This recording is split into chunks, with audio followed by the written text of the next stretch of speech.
Mr. Tusk is speaking. He's someone that all really listen to.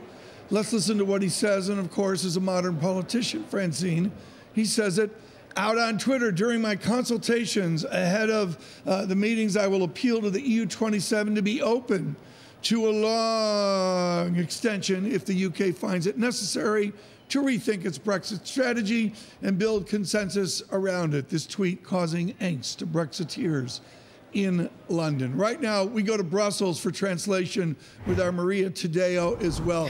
Maria, I don't even know how to explain London. I think I'm just having the same problem with Brussels as well. What is the response in Brussels to Wednesday and to all the theater of this Thursday? Hey, Tom, I would say, well, a few things. On that tweet, clearly the word is long. He appears to suggest it's got to be 1 year, maybe 2.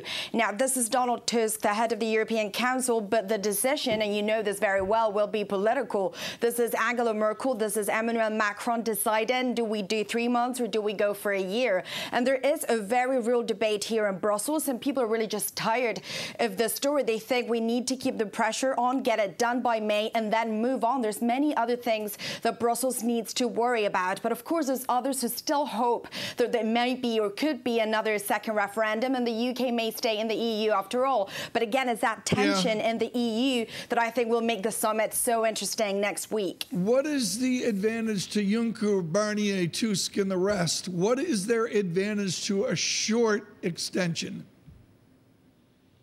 Look, I think what we need to keep in mind, and this is so crucial, is that Barnier, Juncker and Tusk will be leaving by the end of the year. This is the end of this commission. So obviously everyone wants to keep an eye on their own legacy. And the choice for Juncker and Tusk and so on is very clear.